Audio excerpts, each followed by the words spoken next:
Hi മക്കളെ, +2 board exam കഴിഞ്ഞല്ലേ ഏകദേശം? അല്ലെങ്കിൽ ഇനി വളരെ കുറച്ച് എക്സാമുകൾ മാത്രമേ നമ്മുടെ മുന്നിലുള്ളത്. +2 ബോർഡ് എക്സാം കഴിഞ്ഞുള്ള ഒരു മാസ സമയം ഫോക്കസ്ഡായി പഠിക്കാൻ നിങ്ങൾ തയ്യാറാണെങ്കിൽ 2026 നീറ്റ് നമുക്ക് എന്ത് ചെയ്യാം, ഈസി ആയിട്ട് ക്രാക്ക് ചെയ്യാൻ കഴിയും. അത് പോസിബിൾ ആണോ എന്ന് തോന്നുന്നുണ്ടല്ലേ? പക്ഷെ അത് പോസിബിൾ ആണ്. അങ്ങനെ പറയാനുള്ള കാരണം എന്താണെന്നറിയോ? ആൾറെഡി നിങ്ങൾ +2 ബോർഡ് എക്സാമിന് വേണ്ടി +2 ടോപ്പിക്സ് എല്ലാം പഠിച്ചു കഴിഞ്ഞാണ് അല്ലേ? ഇനി +1 ടോപ്പിക്സാണ് നമുക്ക് ബാക്കിയുള്ളത്. നീറ്റിൻ്റെ സിലബസ് നിങ്ങൾക്ക് നന്നായിട്ട് അറിയാം.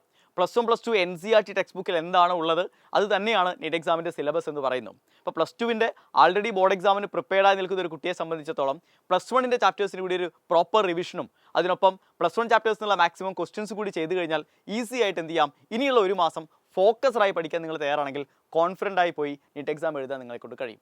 സോ +2 ബോർഡ് എക്സാം കഴിഞ്ഞ് ഒരു വർഷം നമ്മൾ റിപ്പീറ്റ് ചെയ്യാൻ വേണ്ടി അല്ലെങ്കിൽ നീറ്റ് പോലത്തെ കോമ്പറ്റേറ്റീവ് എക്സാമുകൾക്ക് വേണ്ടി റിപ്പീറ്റ് ചെയ്യാൻ പോകുന്നതിന് മുമ്പ് നമുക്കൊരു അവസാനവട്ട ശ്രമം എന്ന രീതിയിൽ, കാരണം ഞാൻ അങ്ങനെ പറയാനുള്ള കാരണം ഇനി 2026 നീറ്റിന് വേണ്ടി ഇത് കഴിഞ്ഞാൽ ഒരു ചാൻസ് നമുക്ക് ഒരിക്കലും നമ്മളെ തേടി എത്തില്ല. അപ്പോൾ അതുകൊണ്ട് തന്നെ 2026 നീറ്റിന് വേണ്ടിയുള്ള അവസാനവട്ട ശ്രമമാണ്, അവസാനത്തെ അവസരമാണ് നിങ്ങളെ കാത്തിരിക്കുന്നത്. ഈ വരുന്ന 2026 മെയ് 3 നടക്കാൻ പോകുന്ന നീറ്റ് എക്സാമിലേക്ക് ഇനിയുള്ള ഒരു മാസ സമയം ഒരു ഇൻറ്റൻസീവ് ക്രാഷ് പ്രോഗ്രാമിൻ്റെ സപ്പോർട്ട് കൂടി ഉണ്ടെങ്കിൽ നിങ്ങളൊന്ന് ആലോചിച്ച് നോക്കൂ എത്രത്തോളം ഗംഭീരമായി നിങ്ങൾക്ക് പെർഫോം ചെയ്യാൻ പറ്റുമെന്നുള്ളത്. അതിനാണ് സൈലം നീറ്റ് എൻഡ് ഗെയിം 2026 നിങ്ങൾക്ക് വേണ്ടി അവതരിപ്പിക്കുന്നത്. സോ ആലോചിച്ച് നിൽക്കാൻ നമ്മുടെ മുന്നിൽ സമയമില്ല. ഒരു മാസം ലക്ഷ്യം നീറ്റ് പോലെ വലിയൊരു കോമ്പറ്റേറ്റീവ് എക്സാമിനേഷൻ ആൻഡ് ഇന്ത്യയിലെ ഏറ്റവും പ്രീമിയം മെഡിക്കൽ കോളേജുകളിൽ MBBS പഠിക്കുക എന്നുള്ള നിങ്ങളുടെ സ്വപ്നമാണ് യാഥാർത്ഥ്യമാകാൻ പോകുന്നത്.